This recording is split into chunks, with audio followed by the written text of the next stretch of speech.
நம்ம வீட்டில் வாழைப்பூ இருக்கும் இல்லைங்களா, அதை வந்து ஒரு வெயில் காலம் கொஞ்சம் நல்லா வெயில் அடிக்கும் பொழுது சுத்தம் பண்ணிட்டு நல்ல ஒரு கவர் போட்டு இல்லை டவல் போட்டு நல்ல காய வச்சுக்கோங்க. அதை நீங்கள் மிக்சிலேயே பொடி பண்ணிக்க முடியும். அந்த பொடியை வந்து டப்பாவில் போட்டு ஸ்டோர் பண்ணிக்கோங்க. இந்த மாதிரி அதிக உதிரப்போக்கு காலகட்டத்தில் மோரில் கலந்து எடுத்துகிட்டு வரலாம்.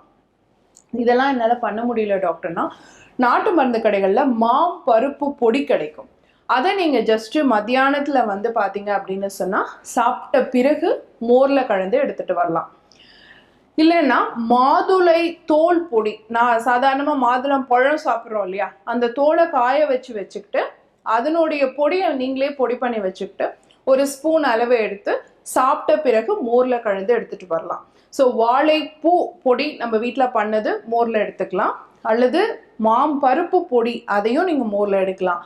அது முடியல அப்படிங்கிற பொழுது மாதுளை தோல் பொடி ஈஸியாக நமக்கு கிடைக்கக்கூடிய ஒரு விஷயம்தான்.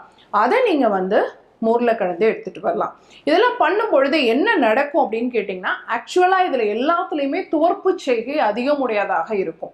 அப்போ துவர்ப்பு பொருள் என்றைக்குமே 2 விஷயத்தை கரெக்டாக பண்ணும். ஒன்று வந்து உங்கள் ரத்தம் விருத்தி அடைய செய்யும், அப்போ ரத்தத்தை வந்து அதிகரிக்கக்கூடிய செய்கையுடையதாக இருக்கும். இன்னொரு விஷயம் ரத்த போக்கை குறைக்கக்கூடியதாக இருக்கும். அப்போ ஓவர் ஃப்ளோவை வந்து கண்ட்ரோல் பண்ணக்கூடியதாக இருக்கும்.